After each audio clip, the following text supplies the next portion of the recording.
the home of inspiration every day. Most people give up on themselves easily. You know the human spirit is powerful. From news, countries across the globe have been hit by the COVID-19 virus. views, There's a global trend to see an increase in GBV incidences, specifically domestic violence. sports, What's he say? It's a really good ball. It's Shabalala. and music to inspire you every day.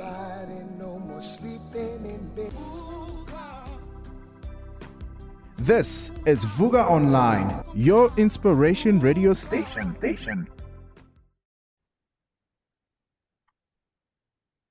Hi there, and welcome to Healthcare Hour with Colleen QVIST. Another week, another episode, and another amazing guest. That's the story of my life. And I very excitingly get to share it with you. And I love all your input and all your responses to me and all your questions and comments. So thank you very much for that. Keep them up. To all of you joining me out of South Africa, welcome. You're always welcome. I know that there are lots of you. I always picture you listening to the podcast. And I always imagine it would be lovely to hear from you as to know who you are.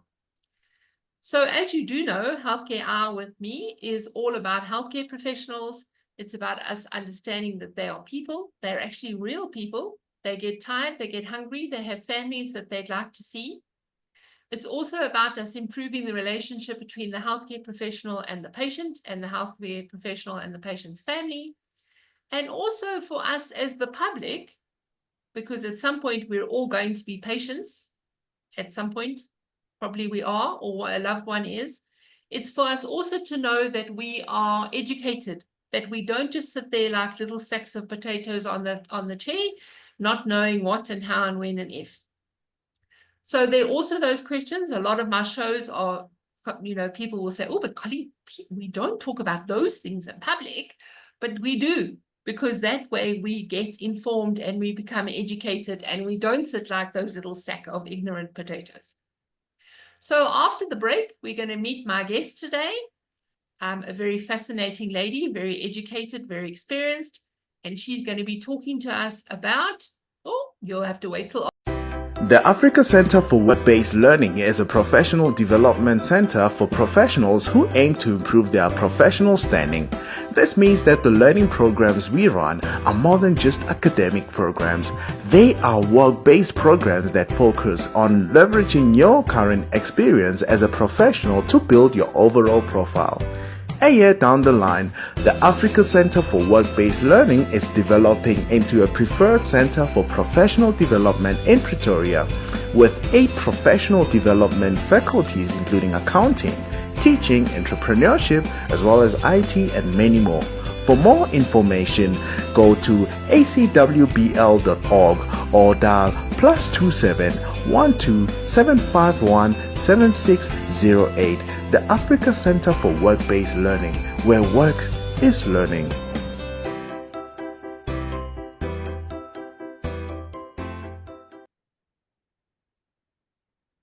Welcome back. You are listening to Healthcare Hour with Colleen QVIST. My guest today is Val Beaumont, and she is joining us to talk about the Marketing Code Authority. But let's first say hello. Hello, Val. Hi, Colleen. Nice to meet you. Thank you very much for joining us. It's an absolute pleasure. I hope we can share some interesting topics about what I do, what we do. Yes. Okay, so I think what will really help people, when they're sitting there thinking, which career should I do? You became a pharmacist, but then as far as I can see, you didn't really ever go work in a chemist, own a chemist, and prescribe meds. Maybe you did somewhere in your past. That's not entirely true. I did an internship in a retail pharmacy where I looked after patients. And I also spent a year owning a pharmacy, but most of my time has been spent with the pharmaceutical industry. So, yeah. So it also just helps people see that, you qualify as a pharmacist, and then there are lots of different streams of where it is that you can go.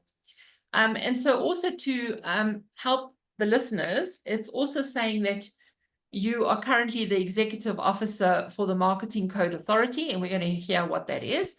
But you were originally a Rhodes student, and you specialized in industrial pharmacy at Pretoria University.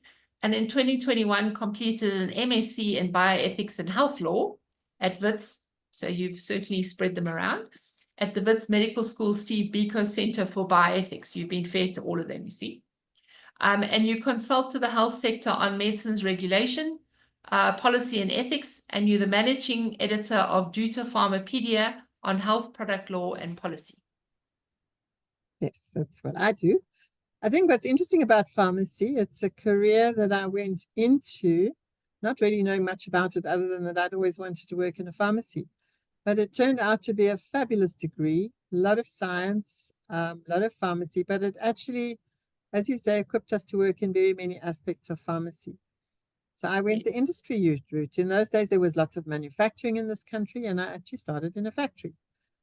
So now I still work with the industry, and the Marketing Code Authority is part of that industry. Yes. And so it's always fascinating to see like the same calling and purpose, but a different delivery vehicle.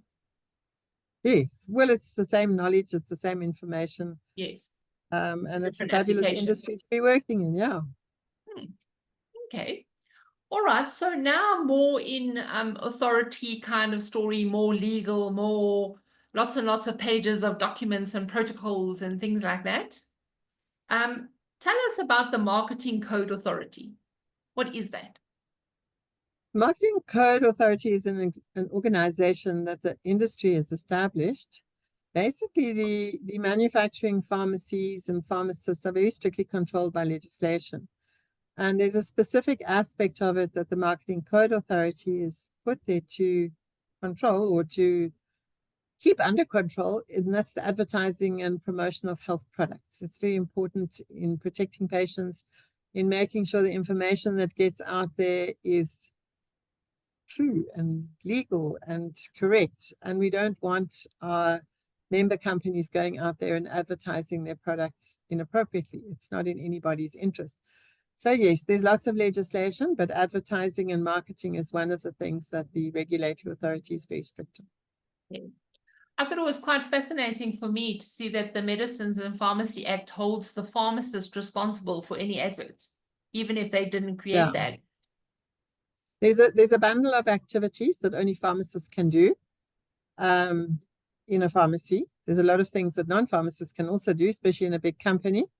But that little bundle of things that only we can do includes the advertising and promotion.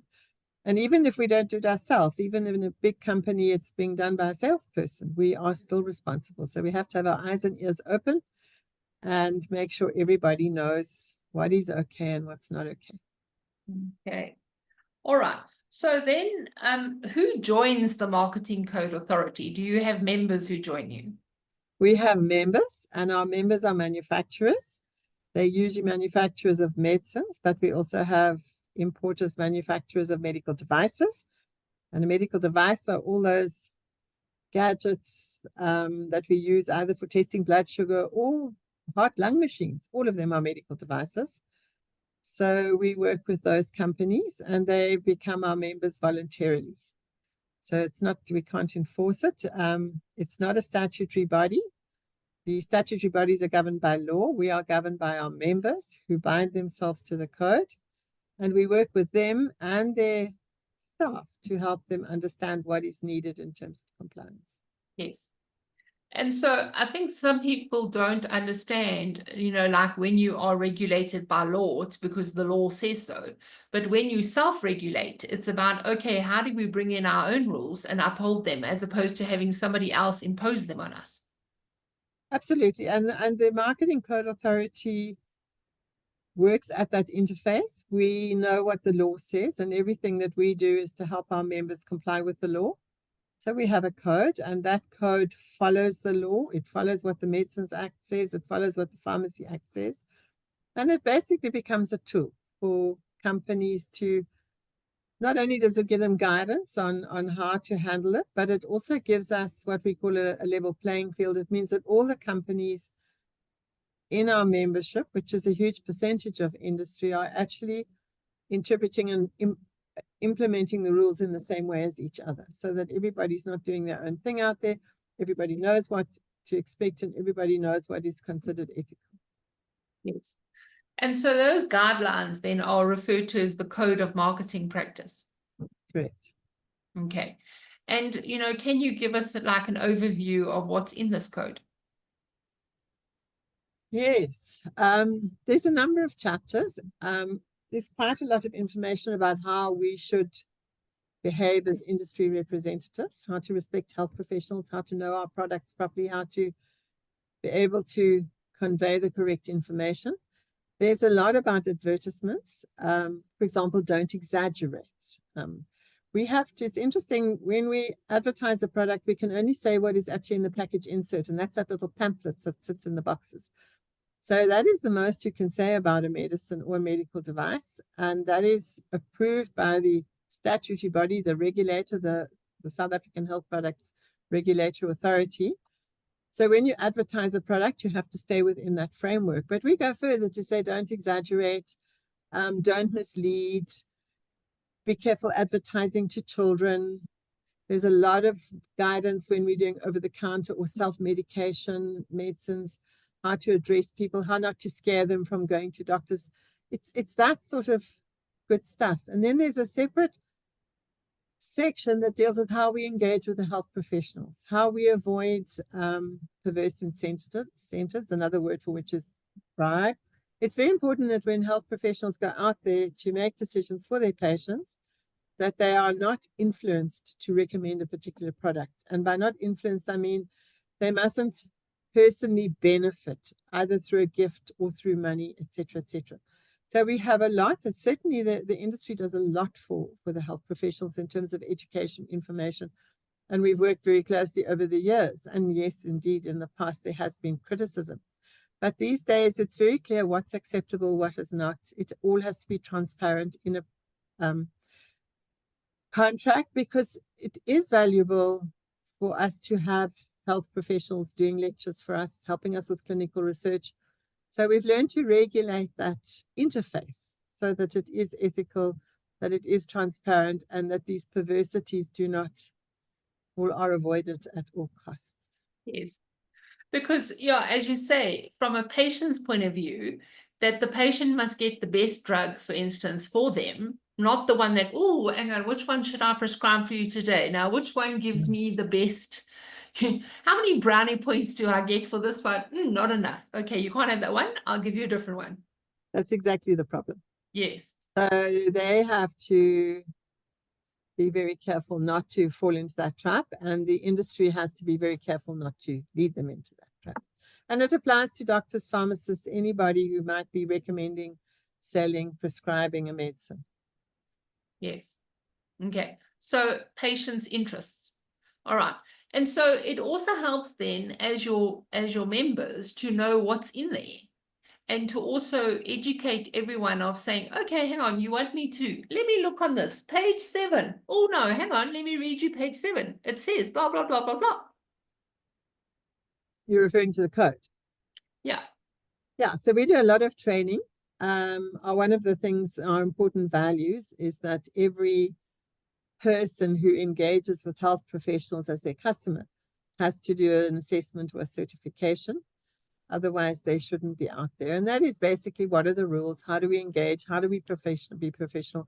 How do we protect the reputation of the industry? So they all have to be trained, and we do a lot of that.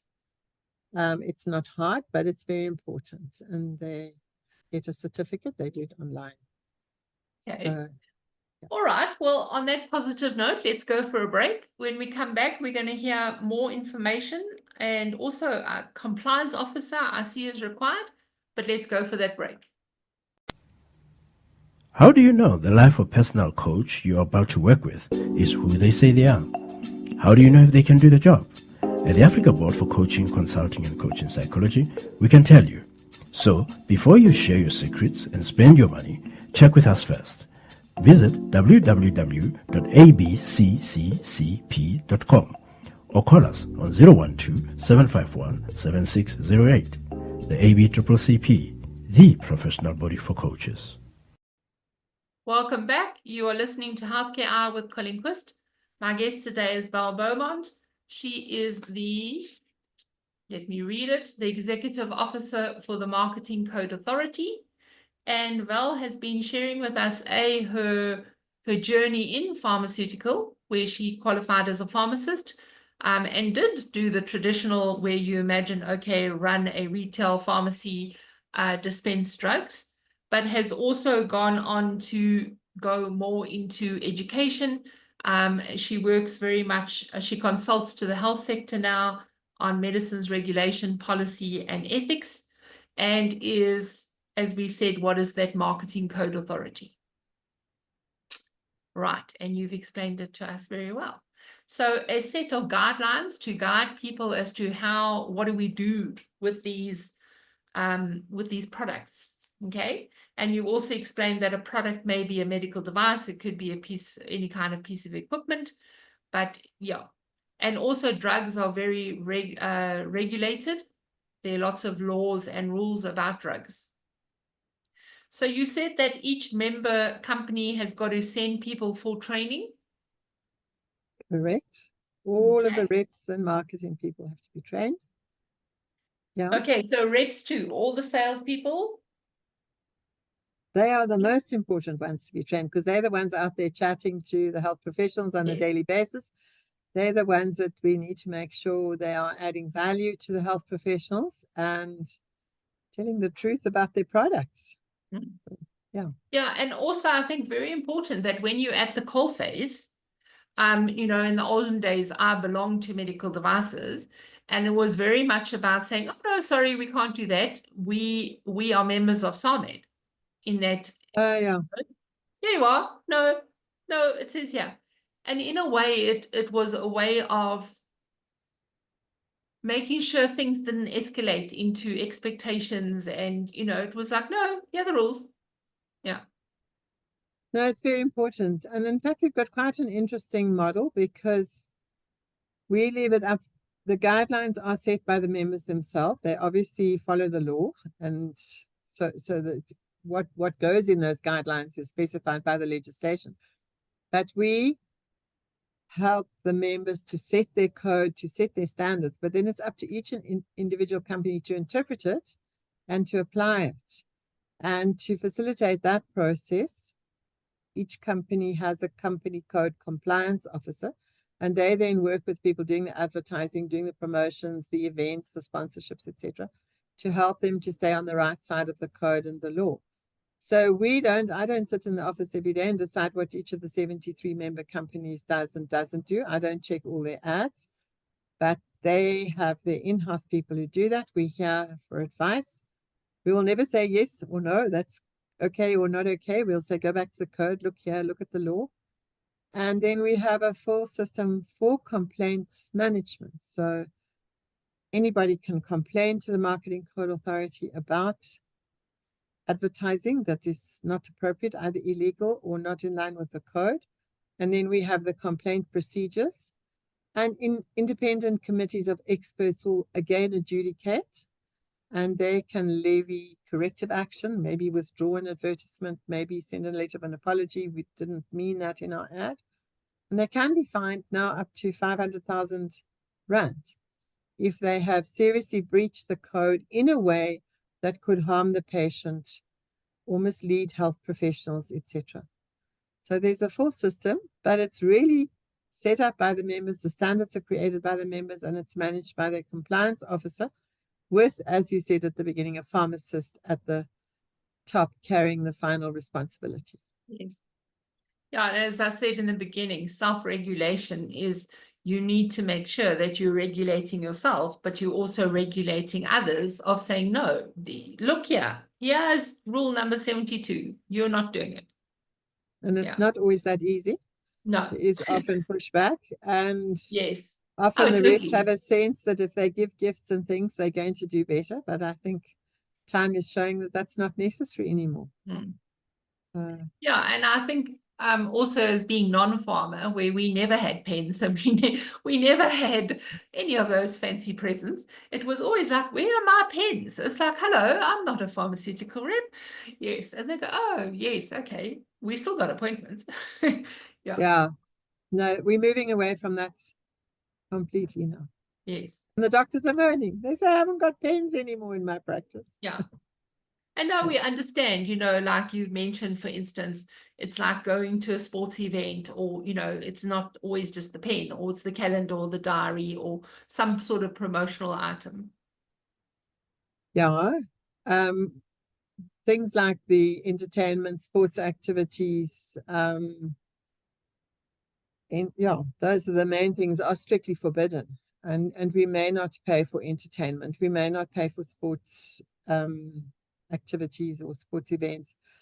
Even if they're at a conference, we have to stand aside from that, or our members have to stand aside for that and cannot get involved. They're allowed to sponsor a conference and scientific meetings and educational activities, but no longer can we allow entertainment, sporting activities, travel arrangements to be paid for in a way that the health professional benefits personally. And we've also got a lot of checks and balances in place, whereby if we are doing sponsorships, honoraria, etc., that we pay to third parties, that we keep that independence and respect that professional nature of the health professionals and their need to be independent. So does that mean now at conference, when let's have a day of golf, or let's have half a day, that the industry can't pay for golf day anymore? No, cannot pay for golf day. And we would actually advise that they put, if they are sponsoring a scientific session, to say our sponsorship does not cover sporting activities. It does not sponsor the cover the gala dinner or whatever. So we try to keep it to things that are of a educational, scientific nature that benefit patients, etc. I'm sure you get a lot of papers that say golf is educational. No one's tried me on that one. They'll all be there in your inbox on Monday. Watch. Yes. There are companies that aren't necessarily members of the Marketing Code Authority because it's not compulsory. They may be doing it. I don't know, but our members would be in trouble. Yes. Okay. And something else that also, before we do our next break as well, something else that also comes up, for instance, on lunches, let's take a doctor to lunch, or let's take a doctor lunch in their rooms. Where does that fit in? Yeah, small amounts of refreshments, cup of coffees, etc., are condoned. There is a tendency to escalate that and to be asked for more and more. It's not really allowed, but again, it's up to each and every company to make a call on what is acceptable, when it's acceptable, and how to manage it. I think reps these days generally get a very small amount that they can buy a cup of coffee or a croissant with, but whole-scale meals are very much frowned upon these days. Okay. All right. And so you said that people can complain. There is a channel. We have a channel, we have a website. It's a very transparent website. Our code is up there. There's a form there for submitting complaints. It would come to us. A health professional can submit it, the public can submit it. And then it would go through an independent process, and the company would they would determine whether there had been a breach of the code and what the punishment should be. Yes. But yes, anybody can complain. And then also in South Africa, certainly we don't have comparative advertising. We are allowed to a certain extent to have comparative advertising, but we have to be very careful, that we use generic names. We cannot use brand names. And I think that's where we have the sense that no comparative advertising. But we also have to be very careful to compare like with like. You can't compare a product that has 1 tablet a day with one that has 3 tablets a day and say that it works differently. It's got to be about comparing like with like, expecting the same outcomes, etc. So it's limited, but you can do it. Yeah, and it's almost like you can't run down the competition. It's like we're all certainly in there. can't disparage the competition, the regulatory authority. You can't, if you're a new chemical entity, disparage generics. There will be no disparagement. You can't disparage someone's formula. No, it's not on. Okay. Or health professionals, or health professionals' decisions, or health professionals' prescribing. That is all in the respect your health professional part of the code. Yeah. Okay, so let's go for a break. When we come back, we're going to hear more about the Marketing Code Authority and what we need to know. Yeah, and also I see often, you go on, we should go for a break.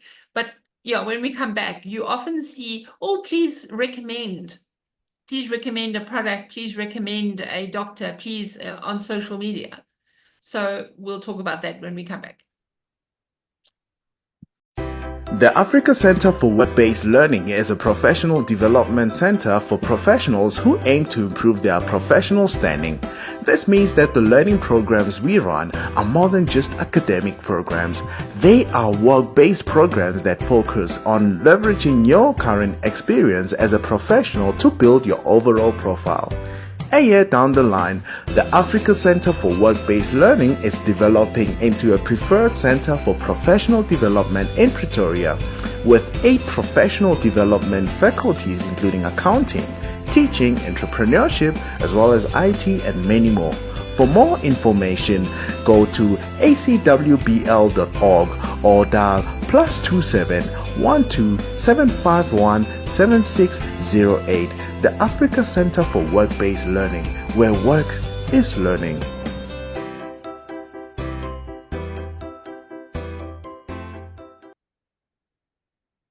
Welcome back. You are listening to Healthcare Hour with Colleen QVIST. My guest today is Val Beaumont, and she is talking to me about all things regulatory, basically the Marketing Code Authority, where she's the executive officer. The Marketing Code Authority is a non-statutory body. It means it's self-regulating. Members have decided to join. Some people don't join, but also members are deciding what the rules or the guidelines are. They make sure that those are upheld. Of course, there are lots of different interpretations and, oh no, but we didn't see rule number 6 as this or guideline number 6 as that. It's also about saying, how do you advertise products?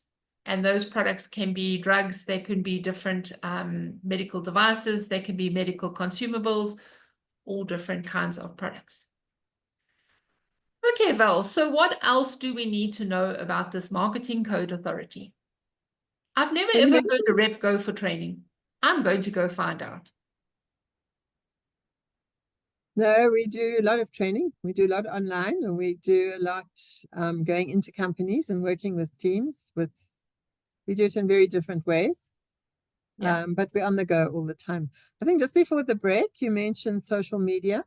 Yes, and I think that's a very, very important place, because a lot of people, I see it from, certainly even from our friends, a lot of people take a lot away from social media in terms of information. And it is very concerning at times, because people don't go back to source.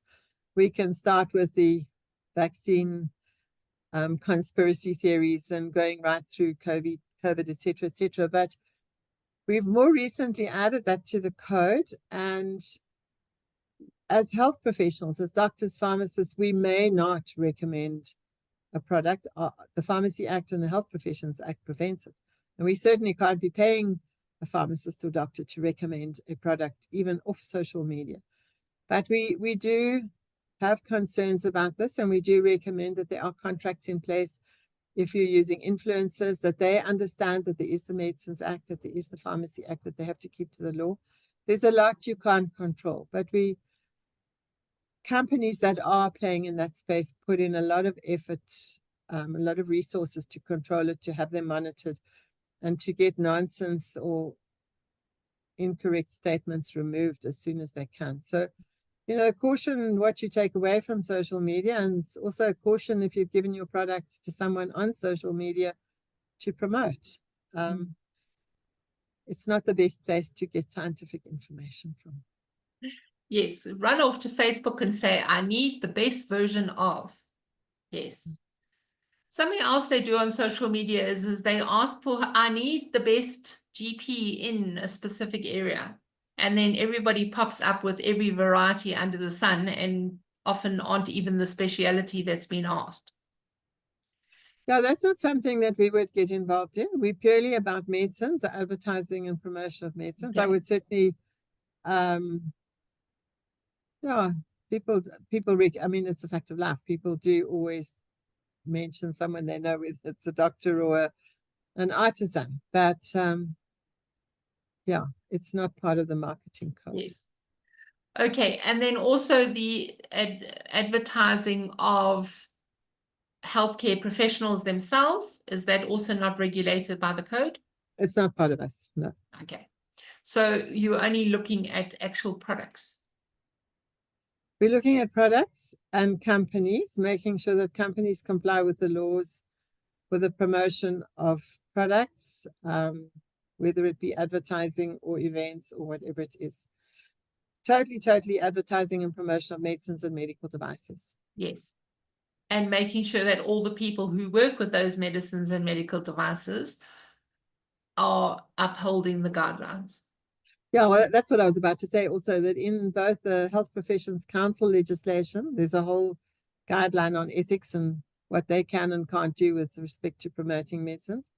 And similarly with the Pharmacy Council. And I think we must also remember when we're talking about pharmacies, that not only are pharmacists professional people, but also the pharmacist assistants and the community pharmacists that are there, the students. So we're all bound by those codes, and all those codes say that we cannot accept or offer any form of benefit or accept it in respect of promoting health products. Yeah. Okay, so now Val, if you think about your everyday, I'm sure that there are times when you think, oh, if only the public knew this, or only medical reps knew this. How do we get, what are you wanting to share with them? I think that the most important thing from our point of view is to make sure that patients are protected. And I think if we start with that, we want health professionals not to be influenced in their choice of products. And we want to make sure that all the information that's out there is the appropriate information that is registered for that product. And this is very important for patients. It's very important in protecting the health professionals, and it's very important for the reputation of the industry. So I think it affects all of us, and to understand that there are laws and there are ethical practices, and there's a good mixture of both. So yeah, to respect those standards and know that there's good for everyone at the end of it if we follow those rules. Sadly, there are quite a lot of medicines on the market that either haven't been registered or shouldn't be there, or who are not promoting their product. And I think I always say, we're not promoting their product appropriately. And I always say, if the claims made for a medicine or a medical device are too good to be true, they probably aren't They true. are. So then you go back to your health professional and ask them what is appropriate. So it's a loop where we support each other. Get your medicines from the correct, from appropriate sources. Don't go to markets. Keep with your professionals, and make sure that you're using the right kind of products. Yeah, I saw a product the other day where in very big letters on it, it said that it's not recognized by SAHPRA, it's not recognized by da da da. And you think like, come on, people now, there's a reason why it's not recognized. Wake up. And you just got to look at the long list of claims that are made. You know, they'll cure everything from depression to infections to COVID to whatever you want. So if they look too good to be true, they probably are. Yes. Not true. I like the way you say probably. Yeah. I have to. Yes. Okay. And so what else, what does the public obviously needs to know that there are rules and regulations and guidelines for them to make sure that the patient is upheld as the center of everything, and that we do no damage or bring no harm to the patient. Yeah, I think they should value the fact that there are all the laws, that there are all the systems to make sure that the information out there is appropriate. Every pack of registered medicine, that's medicines that's been approved by the regulatory authority. You can't put a medicine on our market without it being registered, except for some of the complementaries, which they haven't got to yet. But they are registered, they are approved. What we can say is approved, and there is a way of telling on the container whether it is registered, and then you can place reliance on what the advertisements are saying, and also on the inserts that are in the pack. And I think it's very important that patients and the public realize the importance of using medicines as they are supposed to be used.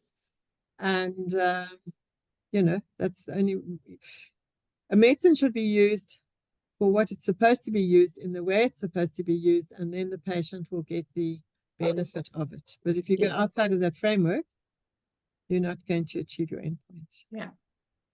And then just one last point, something that came up on a show before is a package insert for like a breast prosthesis, for instance. The patient doesn't actually get the product insert. Although, the side effects and, all the different, what could go wrong is in that. But if the patient never sees it, how should the patient see it? The patient should see it, but the patient should also be assisted to understand it by a health professional. It's exactly the same with medicines. Pharmacists are still tend to take out the package insert before they give it to the patient because they don't necessarily want to get all the queries. But we are supposed to always send out that information to our patients. And with informed consent, we have an obligation. I'm now speaking from the professional side, not from marketing code side, but from the professional side. The onus is on you to make sure that your informed consent is properly informed and proper consent. Okay, Val, so I know that you give lots of discussions, lots of presentations, lots of talks, lots of education. How do people reach you? Details are on the website. As I say, it's a Beaumon, it's the Marketing Code Authority, www.marketingcode.co.za. There's phone numbers there. And we are not a large organization, but through all our members, we become large, but we will certainly assist anyone who contacts us. Okay, so thank you very much for that.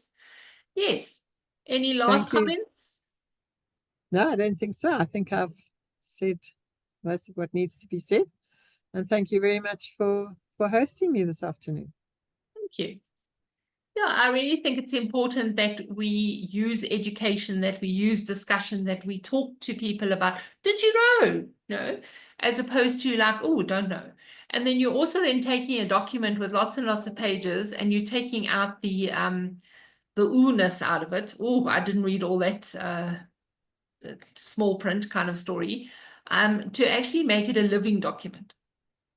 And also to open people's eyes as to what the risks are out there, and that there is an importance to paying attention to things like how do we use medicines correctly and where do we buy them at the best place, etc. Yes.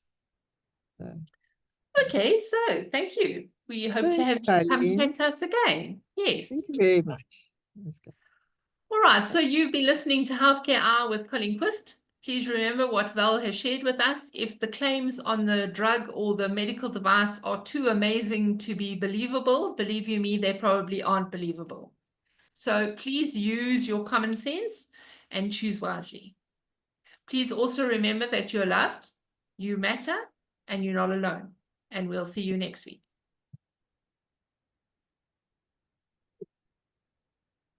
The home of inspiration every day. Most people give up on themselves easily. You know the human spirit is powerful. From news, Countries across the globe have been hit by the COVID-19 virus. views, There's a global trend to see an increase in GBV incidences, specifically domestic violence. sports, What's he say? It's a really good ball. It's Shabalala. and music to inspire you every day.